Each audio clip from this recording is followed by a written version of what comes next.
What up, world? Welcome to a new episode of Wrestling Life Rate and Review Show.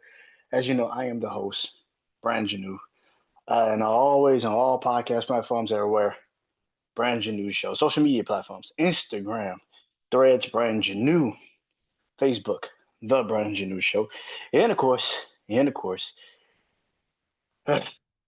TikTok, Brand Janu Show. Um,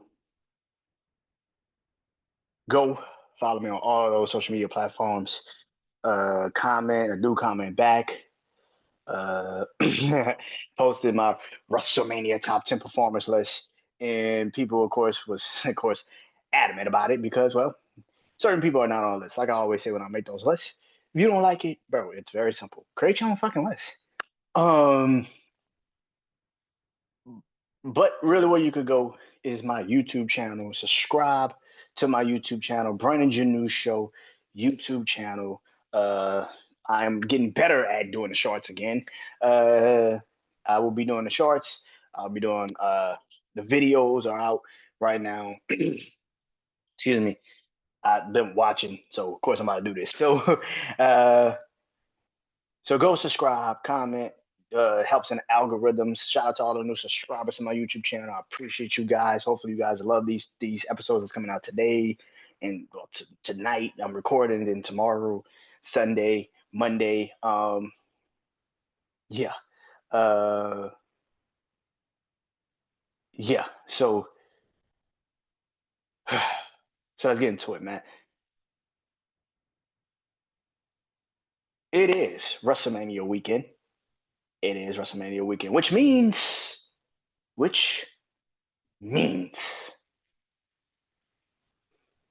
that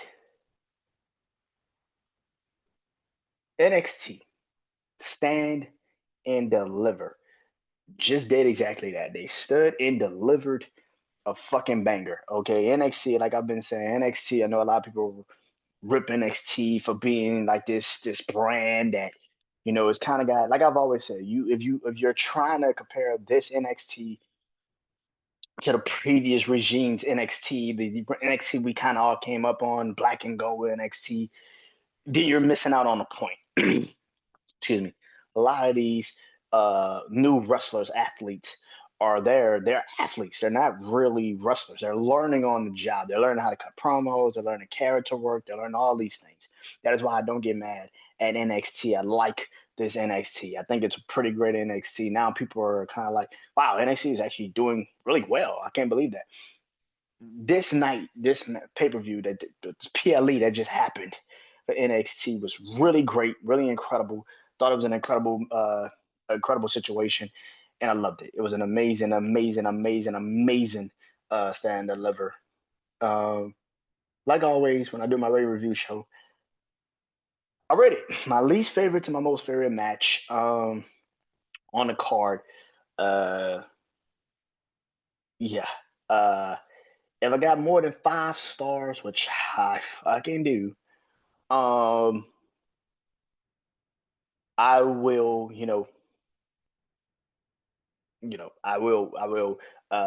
talk about all of the 5 star matches, but then I will give my match of the night to what I thought was the match of the night. So I got a couple of match of the night, so it's gonna be damn near impossible and hard for me to to rate, what is the match of that night. But yeah, man, I thought this PLE, this stand and deliver, NXT stand and deliver was good. I thought it was really fucking good. Last year's stand and deliver was pretty good too. Ilya Dragunov and Tony D'Angelo. You had Carmelo and Trick, Laura and Roxanne. I forgot who the tag team champions was at that time on NXT at the time. I know it wasn't was it Fraxium? Might have been Fraxium. I don't freaking remember. Maybe they had just won the tag team title, something like that. But yeah, that was a pretty good stand and deliver last year. So I was pretty up for this one. I was looking forward to seeing what this one would look like. Oh, you had Oba defending the North American Championship against Oba defending the North American Championship against Dijakovic and Josh Briggs, I think it was. So that shit was really good. That was a really good match.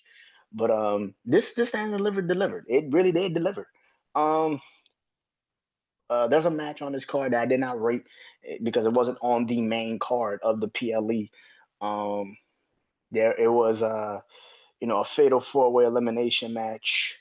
Um, you eliminated two of the most impactful teams. I thought it was, kind of. I know people are already about to jump out the window and start, call it racism and all this other shit because Metaphor was the first team to get eliminated, which is Lash Legend and Jakara Jackson, two black women. I get it. You're about to jump out the window.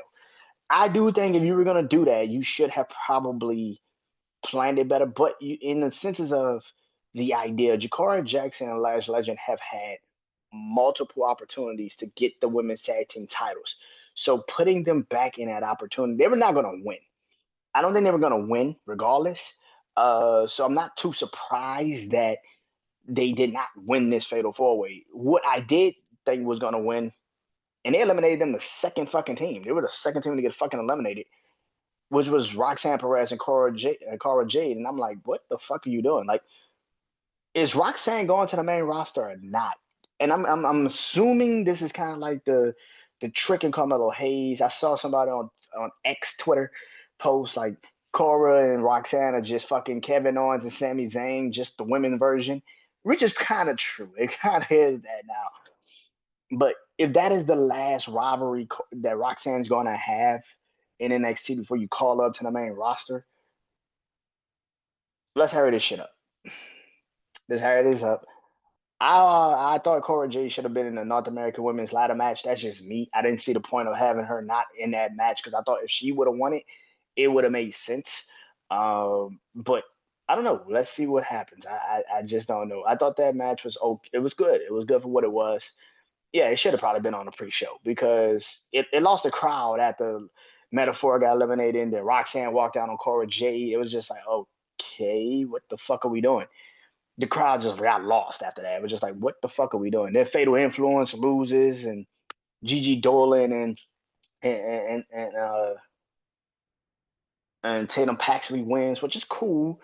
But they're also fighting for the TNA Knockouts Championships. Nobody expects them to actually beat Liv and Raquel because that's who the fuck I think is keeping the belts after Sunday.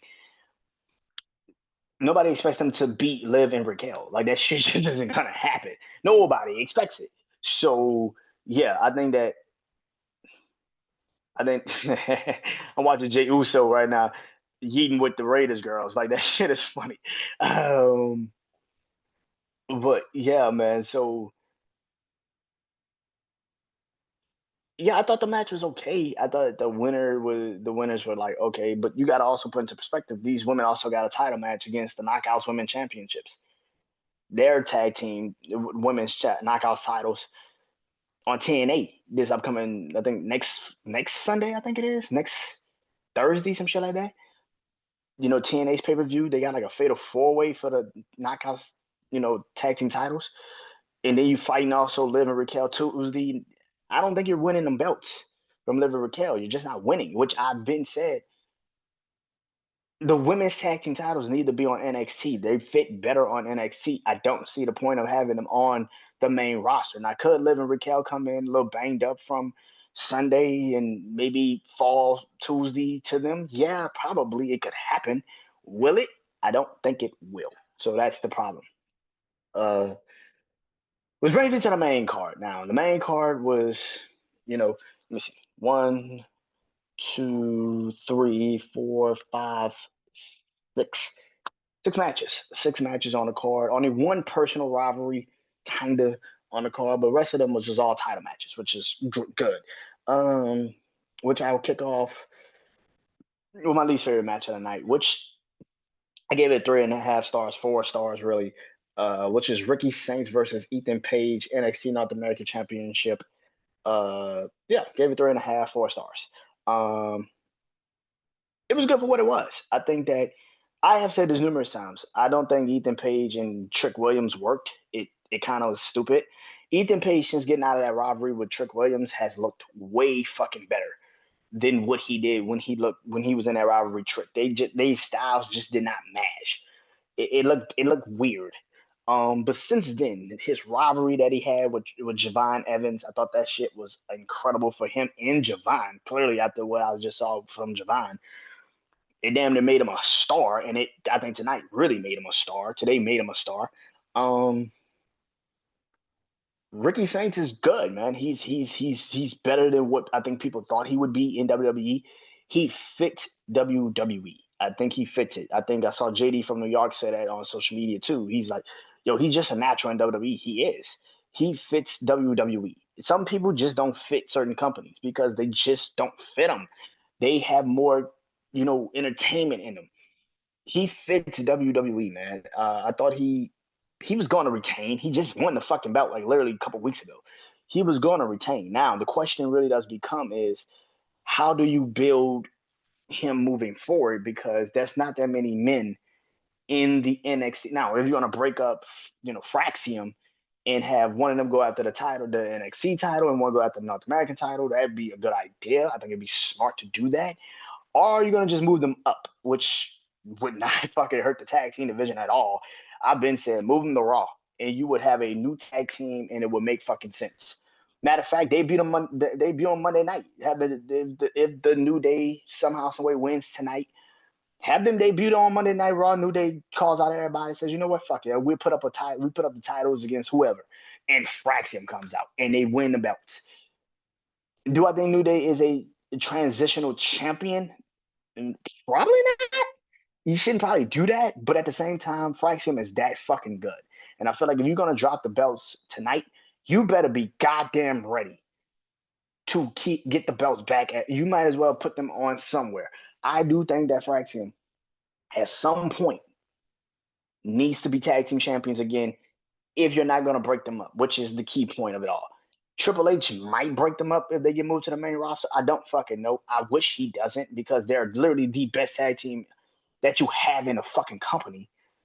That's NXT, Raw, or SmackDown. They're literally the best tag team you have in the fucking company. And I think that that's the thing. I get that people are like, "Oh, break them up," but Raw needs tag teams. Raw needs fucking tag teams like tomorrow. They need fucking tag teams. Fraxium would fit Raw perfectly because they're not like Raw. They're more SmackDown, but Raw needs that type of tag team. So yeah, but like I said, I don't know what you do with Ricky Saints. I don't know what you do with Ricky Saints, Ricky Starks. I don't know what you do with him. After beating Ethan Page, what do? You give him Wes Lee? Him and Wes Lee have been teasing each other, like teasing the match between them two for a while. They even put them in a tag team match. His first tag team match, like his first match in WWE was a tag team match with Wes Lee and Ricky and Ethan Page versus, he was teamed up with Javon Evans. Is that the next step? Is him and Wes Lee, which I can easily see. I can easily see that being the next step. That would be great. Ethan Page, I don't know what you do with Ethan Page. I think it's over for him in NXT. I think it's time to move him up.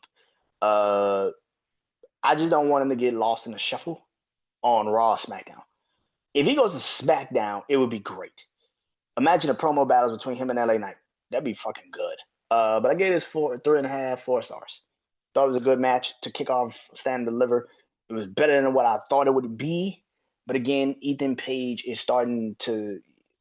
I truly believe it was Trick and not him because that rivalry just did not hit for me. It was just felt like it was just a big ass clutter of not knowing what the fuck you were supposed to do. Yeah. So yeah, but good match. It's my least favorite match on the card. Um, my next match is the D'Angelo family versus Dark State. I gave this actually 5 stars to start. I'm gonna give it 4.5. It was all about the ending of this match, really. I think it was built up to the ending, the crescendo of what is really going to happen. Is Stacks going to turn on the family, which he did? I thought Stacks would align with Dark State, which I thought would be a good idea for him to do so. Um, I'm starting to get to the point. I don't think Dark State really has a leader. I think Dark State is just those 4 guys, which I think it would be better that way. I don't think you need to have every faction needs to have a leader. I think that if you have just 4 dudes that go out there and whoop ass, great. They don't need somebody to control them. They are good. They don't need a fucking leader. The leader could come from in the group. Um. So yeah, I think that the match was cool. It was good for what it was. Again, it was good. It was good, and it was fucking hard hitting, which you needed it to be. Um, I liked the match. I thought it was really good. Like I said, the ending was what it was all built up to. Is it going to be Tony or is it going to be Stacks that really turns on the family? And it was Stacks. It was perfectly set up. It was actually really set up pretty well. Tony D'Angelo going back literally from last year. People forget, like I said, Tony D'Angelo fought Ilya Dragunov for the NXT title. Stacks gave him a crowbar last year to like hit um Ilya Dragunov, and he didn't do it. And Ilya Dragunov actually kept the belt. So it kind of is funny how a year later, here we go again. It's a crowbar being used. He's like, here. And Tony Angelo like, why the fuck you giving me a crowbar? I'm not using it. And Stacks is like, okay. And he gives the ref the crowbar. It's like, okay, I'm not gonna do anything. And kicks him in the nuts. Yeah. So I thought it was a pretty good setup. I thought it was pretty good. Dark State again stays undefeated, which is they've only had two fucking matches. Um, yeah, the match was good. I thought the Dark State showed up and showed out, which was great. Uh, the family was not winning this. I thought, like I said, this whole match was built to what was going to happen with the family, and Stacks turning was good. It was a good idea. Um, I don't know what you do with Stacks now. Stacks actually rolled in this match. He actually looked really fucking good in this match. So he can shit. Do you put him against Ricky Saints for the North American Championship at some point? Which I would not be opposed to. Stacks looked really good in this fucking match. He handled himself really well. So if he's gonna be now a single competitor on his own, yeah, let's do this. I don't think Stacks needs to. If the family's gonna be its own thing, let this have the rivalry between him and Tony, and then after that, just let it go. And like I said, let Stacks go off and do his own shit. So yeah, the only title Tony has not won is the NXT Championship. So do you run it back with Tony and Oba because Oba lost to Tony? That's how the North American Championship ended up with Tony D'Angelo because he beat Oba. So do you run it back with Tony and Oba at some point before Oba goes off to the main roster? If that is the case, then you got to run that back at some point. It maybe just after the rivalry between Stacks and Tony. But I'm expecting 2 stars to come out of that. So yeah. I get it, like I said. I gave it at first 5, but I give it 4.5. 4.5 stars. All right. All right, I got like what? 1, 2, 3, 4. 4 5-star matches. Okay, here we go.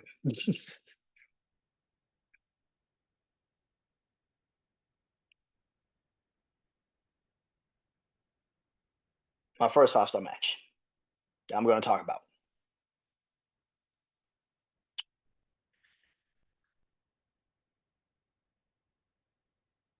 Oof, this shit is hard. I ain't even gonna lie.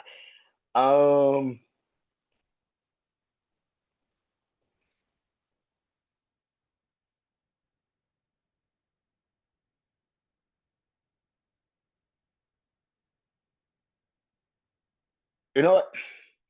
I'm gonna do it this way. Stephanie Van Kerr versus Julia versus Jordan Grace versus Jada Parker for the NXT Women's Championship. That is my first 5-star match I'm going to talk about. Now, the reason why I'm giving this the first one, the bill was amazing. Um, all 4 women killed. Like I told my family Wednesday, when I did straight through rope. Shout out to those my family: Brian Beeline, Slim Jefferson, Lay.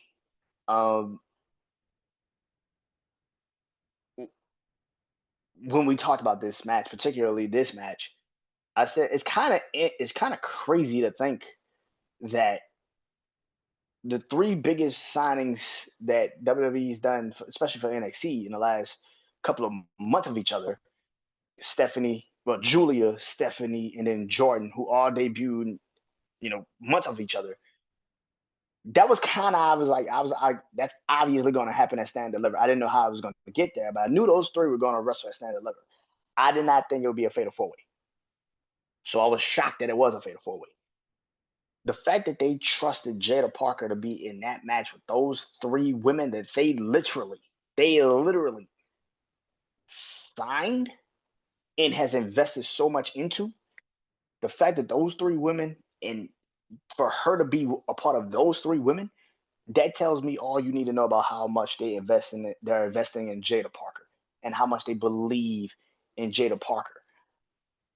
Now, when she goes to the main roster, will that energy and that type of shit still be invested in her? Who knows? Because again, but also on the main roster, there ain't that many women that have that charisma or that energy that she gives off. So you have to at some point put her on the main roster to see if she can handle it. I mean, she was at the Royal Rumble and she kind of got over a little bit at the Royal Rumble. So she has the fan base. I mean, if you heard the crowd tonight, they were cheering for her. She came out, they was like, Miss Parker, Miss Parker. You know what I'm saying? So it's there. It's not like it's not there. It's there. Um, so she has it. So to be in the ring with three of the biggest signings that they have had in the last couple of fucking months of each other, that's a moment for her to stand in that match with those three women that they have clearly going to be investing a lot into. Three women that I expect to be the champions at some point, maybe World Heavyweight or the WWE Women's Champions at some point in at least a year and a half of each other. Somewhere, Stephanie, Julia, and Jordan Grace are going to be the champions in WWE and going to into WrestleMania maybe next year, maybe the year after next.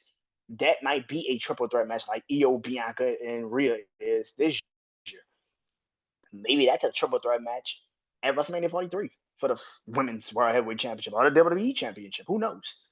But one of those women I expect to win the Royal Rumble next year. I expect either Julia or maybe Stephanie. I think Stephanie wins the Royal Rumble next year. Um, to give her the big moment at WrestleMania. I think Stephanie wins the Royal Rumble next year. I don't know who's going to be champion by the time we roll into next year's WrestleMania. Maybe it is Io. Maybe it is Tiffany still. Who knows? Maybe Tiffany loses the belt, tonight, and then she gets it back by SummerSlam, and then she's going into WrestleMania again. But this time she's battling Stephanie. Who knows?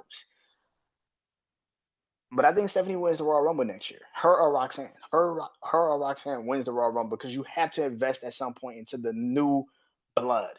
You have to give the big win to a up and coming person. And my money's on Stephanie. My money's on Stephanie. So um, I thought the match was great. I thought all four women.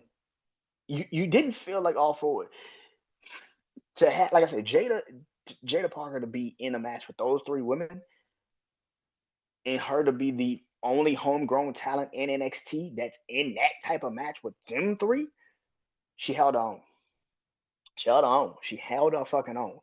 That is damn near impossible to be in a ring with three women who have all had different careers outside of that. And Jada's only been on TV and been kind of in this profession for what, a year and a half, 2 years? Fuck, I didn't start seeing Jada on TV until what, the end of last year? Like the end of last year, like midway through last year. No, no, I'm not gonna say last year. Yeah, like midway, like 2023, like 23, like the end of 2023, going into 2024. Like she just got on TV.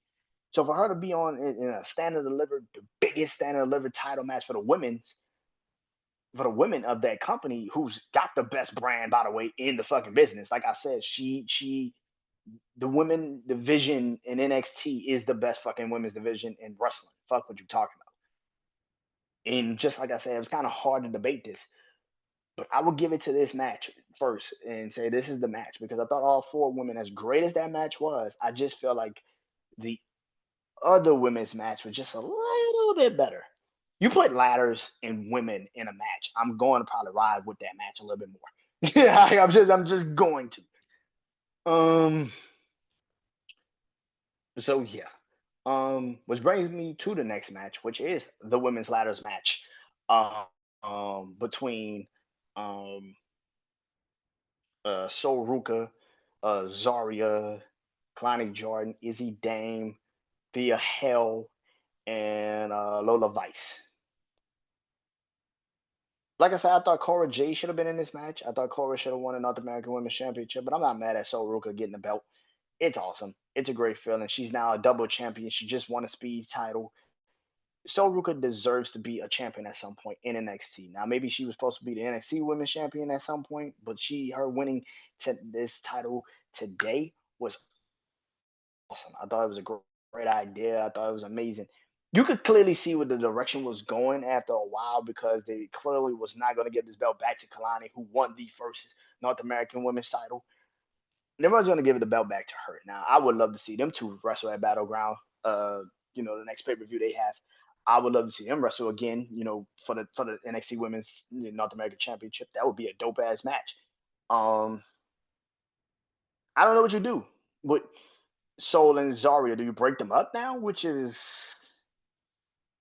I don't know. Do you feel like Zarya could go to the main roster now? Is Zarya the next opponent for Stephanie? Which it feels like she's also another one who got signed to WWE so early. She got also signed to WWE. She got bought in and immediately got put into like this pattern with Sol Ruka. She got immediately put in a tag team with Sol Ruka, and which brings me to the mindset of like, okay, what the fuck are you doing with Zarya? So now that she has no title and Sol Ruka is the champion, is that the next move? Is that the move that Stephanie and Zarya are going to at some point wrestle? Because at some point Julia is going to get another title match. That has to happen. Do you move Jordan Grace up? Which I would not be opposed to. I think Jordan Grace does not need to be in NXT that long. She's the only one that I feel like she got put in NXT because the main roster was already moving the way the main roster was moving. Same thing with Roxanne Perez. She kind of got like put into like this no person's land, like where she can fit on the main roster. It would work on the main roster, but because NXT WWE just changed their plans, they had to switch it up. But yeah, I think that her um is that the plan, Stephanie and Zoria, because she just beat three women who's at the top of the card. So Ruka is the now North American Women's Champion. Maybe Zaria Tuesday is like, you know what, you got that belt. I'm going after something much bigger, which is the NXT Women's Championship. Does she make her presence known on Tuesday that she wants that belt from Stephanie, which I would not be opposed to. I think it'd be a great ass match. I think it's something like I said. She's the one woman that got signed outside of the Julias, the Stephanies, and the Jordans that kind of got put to the background after she got signed. She had this big moment. She comes out during that time period. She kind of comes out, but then you just threw in like a. She has this one match. She has the Iron Survivors challenge, and then you put her in a tag team with fucking Sol Ruka. Like it was just like, boom. Okay, we had nothing for you. This is the direction we're going in. Let's just move you to something else. So after this is over, does she move to Stephanie, which I would not be opposed to? I don't know what you do with Kalani. I don't know what you do with Lola Vice. I don't know what you do with Thea Hell, and I really don't know what you do with Izzy Dane. I don't know what you do with any of those women. Maybe Izzy Dane's the first opponent for Sol Ruka, which I would not be opposed to. That would be a good idea. I don't know what you do with Kalani. I don't know what you do with Lola Vice. Thea Hell just came back, so let's give our character a little time to breathe. But here's the thing that also social media has been buzzing about. I haven't really talked about it yet because I haven't really done a lot of Wrestling Life episodes recent. Well, I have done Wrestling Life episodes, but not about everyday topics because I've been kind of trying to get this WrestleMania, trying to pace myself for WrestleMania. If this is true, that Mariah May, former AEW Women's Champion, could be coming to WWE. She's coming to NXT. She's going to NXT. I don't think she's going to be put on the main roster. She's going to NXT. So if that is the case, we don't know when her contract is expiring. We don't know if she's going to debut and when she's going to debut, if she signs, if she doesn't. We don't know. But if she is going to sign and if she is coming to WWE, who does she go after? Does she go after the North American Championship? Does she goes after the NXT title? You can't have her come in, win AEW Championship, and then she just floundering on fucking NXT. That just doesn't make any fucking sense. She's going to be pushed, and she's gonna be pushed very fucking hard and very fucking fast. So if she gets put in the, if she signs the WWE, goes to NXT, what title is she going after? That is the biggest question for me personally moving forward. So Mariah May is coming in. Who is she going after? Whose title is she going after? That's another thing that hangs over these women, which again, you're bringing another woman into one of the best women's divisions. That's a banger. Her and Stephanie would be amazing to watch. That would be dope. But her and Soruka would be fucking great too. Like that shit would be so fucking exciting to watch. So yes, shout out to Soruka. Congratulations. Not just winning the North American Women's Championship, but she's also won the Speed Women's title just recently too. So congratulations to Soruka. Um, so that's two of the 5-star matches. The other 5-star match, there's two more 5-star matches. Of course, is my match of the night, and of course there's the last 5-star match. Talked about him earlier. Let's get into it. The next 5-star match is the NXT Tag Team Title match between Fraxium Hank and versus Hank and Tank. I gave it 5 stars. This took a minute, but once it got good, oh, it got fucking good. They picked up the pace and they fucking balled. This match was so fucking good. Like I said, so many people are immediately, I've done it, everybody does it. Immediately when somebody loses or something, the friction has been there, you immediately start screaming, oh man, just put Nathan Frazier on his own. Let Axiom go back to being a singles competitor. This would be great. I don't think breaking up Fraxium at this moment makes any logical sense because you need fucking tag teams. That's the problem now. People break up tag. The one thing about the New Day that I will say, the turn, was you planned it out to be a breakup and it never broke up. And they actually just turned heel, which was great. Now you dropped the fucking ball on that story. Hopefully tonight, if they win tonight, you can build that story back up. The history that they have had with those tag team titles, them winning the belts again, they haven't been champions in like 3, 4, 5 fucking years. You can build that story up.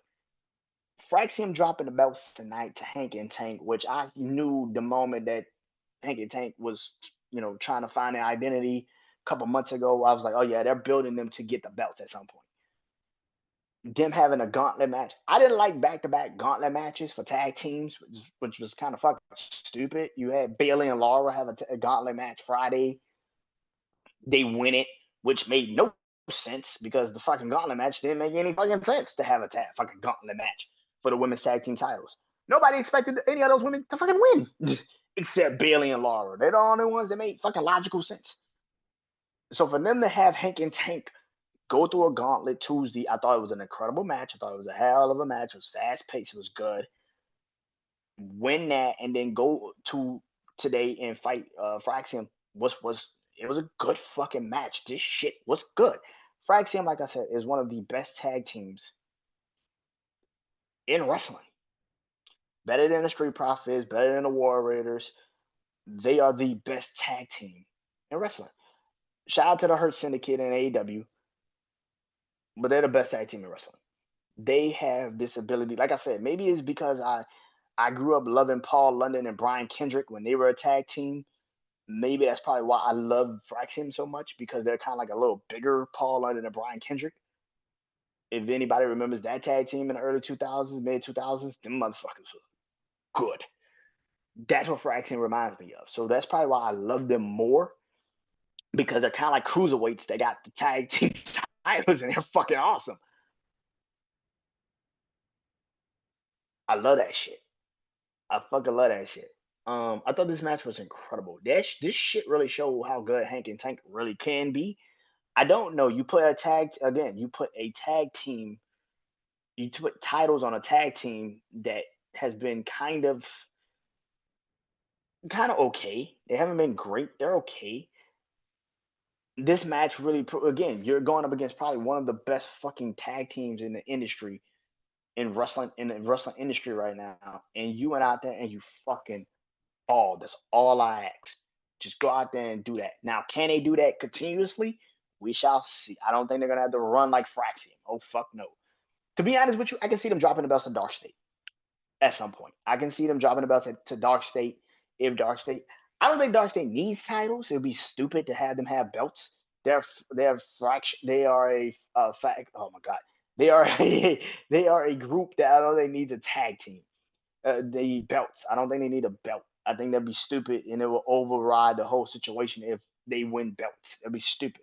Now, could they win a belt and have the free birds rule with them, where anybody can defend the belts because they got the belts?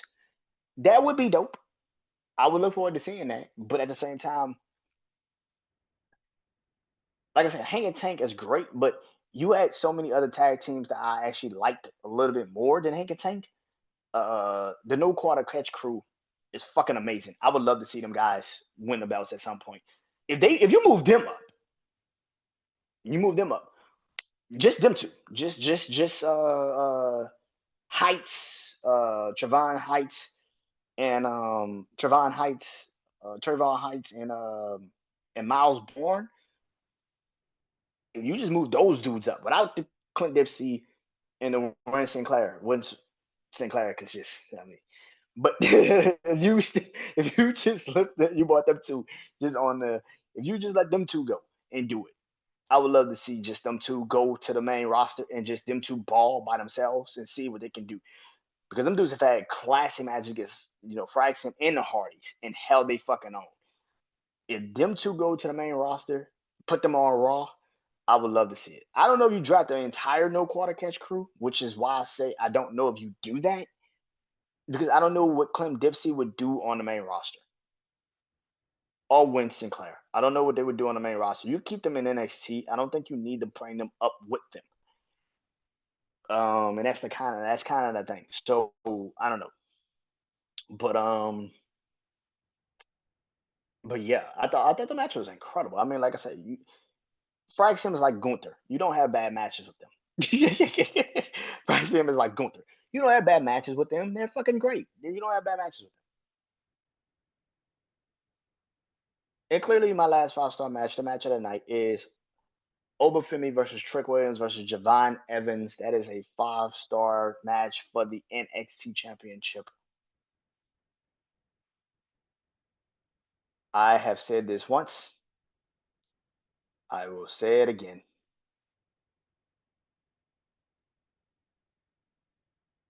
This shit is awesome. I'm gonna be honest. I thought Oba and Javon was gonna deliver. I was not surprised that Oba and Javon was in this match and they were gonna go out there and they're gonna do their damn thing. What I was surprised about was Trick. I didn't know if Trick was gonna actually fit this match. Crazy as it sounds, I did not think Trick would fit this fucking match. But he did. He fit the fucking match. He Trick was doing shit out there, and Trick was doing shit out there in that match. I was like, this motherfucker hit like a fucking backflip in the beginning. I'm like, oh, okay. Okay. This shit was non-stop fucking action. You just sitting there like, yo, this is fucking good. Holy shit, this is fucking good. Holy shit, this is fucking good. Like you're like just sitting like, what the fuck? This is fucking amazing. Them two went out there and fucking ball. All three of them dudes went out there and fucking balled. I gotta give them all them credit, man. I gotta give them all credit. Javon will be champion at some point. I think the NXT title is just a little bit too much out of his reach. Do you put him against Ricky Saints and let him win North American Championship? You move Ricky Saints up to the NXT title. I would not be mad at that. I think it's a little bit too soon, maybe, to do it. But by shit, July, yeah, by like July, August, you should know now the direction of where you're going with the NXT title. Trick should be somewhere near the about to leave. Oba, Oba's leaving. Oba's going to get at some point drafted. He's going to go to the main roster at some fucking point. It just win. Trick is the kind of the weird one because I don't know if you move Trick up to the main roster, but what a performance like he had tonight. If he continues to put on performances like that, you can move him to the main roster. That's what I was waiting for to see Trick. Because I feel like Trick has just been playing it a little bit too fucking safe. A lot of his matches are very slow and methodical, and it's just like, oh my god, can we? And he's not that guy. He needs a fast paced match. This was the fast paced match. I love this fucking match. I thought this shit was good. Oba is a triple threat legend. He is a triple threat match legend. That nigga, I don't question Oba in triple threat matches ever. Javon can put on a fucking banger. Like I said, it took me watching him and Ethan Page to be like, maybe Ethan Page ain't that fucking bad. Maybe it really was Trick. I did not know Trick could go out there and ball like that, but he fucking went out there and fucking balled, man. The history, the fact that these three men also were the first three black act wrestlers to actually headline a WrestleMania event like this, that is crazy. That is nuts. Now, shout out to the dude on TikTok. I don't know your name, bro, but he was like, "Oh man, there's a bunch of white wrestlers on your list," and I was like, "Name me one black wrestler that has the opportunities that's not named Bianca or The Rock." And he was like, "Yeah, that's the point." And I was like, "Listen, man, NXT got nothing but black wrestlers." Like, yeah, but I respect what he was trying to say, like, because we need to see more black wrestlers get those opportunities.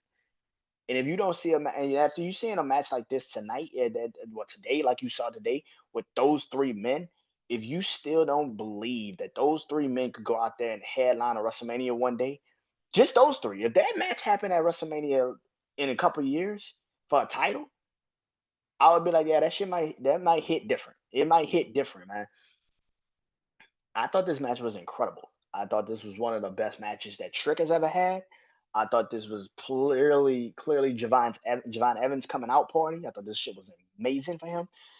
And Oba is fucking Oba, bro. He will be a headliner at WrestleMania one fucking day. I don't know when. Maybe next year, maybe a year from now. Maybe at WrestleMania 43. Who the fuck knows? But I do know one thing. Them three motherfuckers went out there and they fucking killed it. They fucking killed it.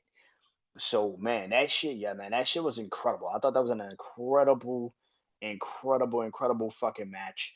Shout out to all three of those men. And shout out to everybody that competed on this fucking card, man. This shit was good. Shit was good, man. Shit was amazing, man. That is it.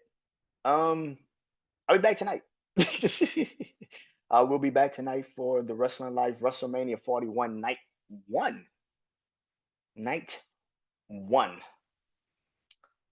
Rate and review show. So I will be talking about all of the matches on night one tonight. Maybe I will be eating with everybody tonight. Or maybe I will be. Maybe we have a reason behind why the triple threat match is fucking happening in the main event spot. Maybe Seth Rollins and Paul Heyman do a line. Maybe The Rock comes out at the end of that match and says, "You know what?" Puts up the fingers and do like a one and do that, and maybe we find out that it's Seth that turns on every fucking body. Who the fuck knows?